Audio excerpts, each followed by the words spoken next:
watu wa Embu, yaani Mbeere North. Siku ni kesho tarehe 27 mwezi wa 11 2025. Kesho ndio Kenya itajua kweli kama nyinyi ni watu wana akili ama kama nyinyi ni watu wa kubebewa akili na gachafua. Kesho ndio watu watajua kama kweli watu wa Mbeere ni watu wanaishi Kenya hii ama ni watu ambao wanaishi diaspora. Kesho ndio itajulikana kweli kama watu wa Mbeere North ni watu wanaoelewa serikali ni nini, na ndio tutajua kama munaelewa bandu kama serikali ya UDA ndio iko mamlakani. Munaweza sikiza watu wa Embu, Mbeere North, mutasangasha watu kwa mambo mawili. Mutawasangasha watu ikiwa mutachagua kwenda upande wa ng'ombe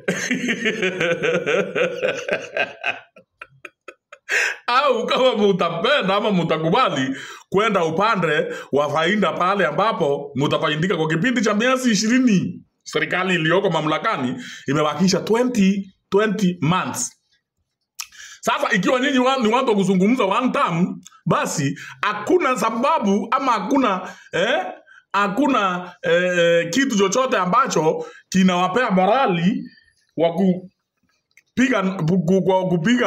kupigia mtu wa opposition pale katika Mbeere North, kwa sababu mtu wa opposition anaenda kupigana na serikali, mtu wa serikali anaenda kushirikiana na serikali kufanya maendeleo. Nataka mfafanue mambo mawili.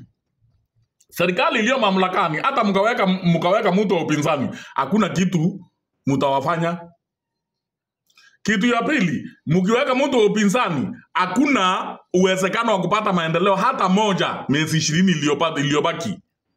Lakini mkiweka mtu wa serikali ama mkiweka yule mtu ambaye anasimama na upande wa UDA katika mamlaka, basi katika kipindi cha miezi 21 amutakosa benefit 1, 2, 3 ya kujinyakulia, kwa sababu kila eneo linapigana kuwa katika serikali. Ikiwa kila eneo linapigana saa hii kuwa katika upande wa serikali, nyinyi mpigie mtu wa opposition mukapatie Gasietha kisirani mwingine wa kushinda wakipiga naye kelele kwa barabara, nyinyi watu wa Mbeere mutakuwa na faida gani?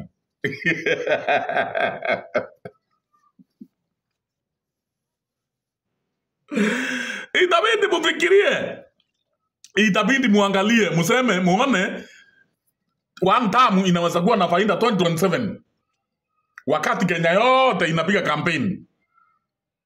Inaweza kuwa na faida 2027 ama inaweza kuwa na maana 2027 hiyo one term. Lakini leo hii tunazungumza hakuna maana ya one term, haisaidii popote.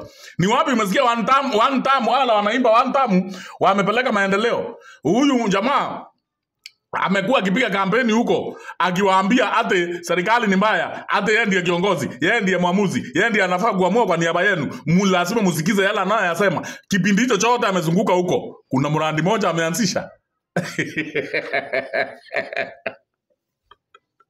Kuna mradi mmoja hivi amefungua huko? Hakuna hata mmoja, hakuna. Lakini serikali ambapo wamekuwa pale, wamekuwa wakisema tunafanya hiki, tunafanyia hiki, tunafanyia kile. Sasa mtu atakufanyia hiki, atakufanyia kile, na mtu mwenye hana chochote cha kukupatia, ni yupi wewe unafaa kuunga mkono? Mtu wa Mbeere. Sasa itabidi utumie akili yako yote basi, mtu wa Mbeere, kesho, kwa sababu basi usipotumia akili kesho, mtu wa Mbeere, ukayo kijua kinaweza lipukia mahali ama inaweza chamukia mahali. Sikutishi kwa sababu serikali si ya kutisha watu, lakini nataka nikuambie kwamba wakati wowote watu walioko katika opposition ni haki yao kunyima maendeleo. Ni haki yao kunyima maendeleo. Kwa hivyo mkinyima maendeleo mkiwa upande wa opposition, msipige kelele, kwa sababu tayari you are not gambling. Watu wa Embu, don't gamble with your lives. Mnangambo kwa nini na mnajua upande serikali iko? Si mnajua upande ule serikali iko Kwa nini mfanye gambling? Kwa nini mshinde mkipiga karata? Ingizani wa Muthende mara moja. Ikiwa mutapima kazi yake 2027.